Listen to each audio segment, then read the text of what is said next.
Dot అనేటువంటి ఒక సంస్థ ఏదైతే ఉందో ఓకే.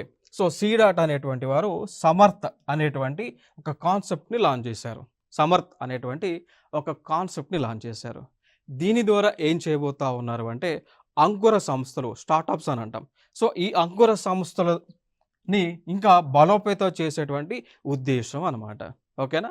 సో, డాట్ అనేటువంటి ఒక సంస్థ ఏదైతే ఉందో డిపార్ట్మెంట్ ఆఫ్ టెలికమ్యూనికేషన్ పరిధిలో పనిచేస్తున్నటువంటి ఆ సంస్థ ఏదైతే ఉందో సో, వీరు సమర్థ్ అనేటువంటి ఒక ప్రోగ్రామ్‌ని లాంచ్ చేసి దీని ద్వారా ఇంకా స్టార్టప్స్‌ని డెవలప్ జేస్తారు. టెలికాం రంగంలో స్టార్టప్స్‌ని డెవలప్ జేస్తారు.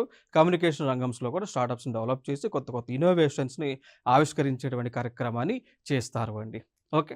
సో, ఇంకొక అంశం ఇక్కడ ఏం చేస్తారంటే సెలెక్టెడ్ స్టార్టప్స్ ఏవైతే ఉన్నాయో, ఈ సెలెక్టెడ్ స్టార్టప్స్‌కి ఏం చేస్తారు అంటే రూ. 5,00,000 వరకు కూడా గ్రాంట్‌ని డాట్ వాళ్ళు అందిస్తారు అండి. దాంతో పాటు సెలెక్టెడ్ అయినటువంటి స్టార్టప్స్ ఏవైతే ఉన్నాయో వాటికి డాట్ క్యాంపస్‌లలో 6 నెలల పాటు కార్యాలయ స్థలాన్ని అందిస్తారు.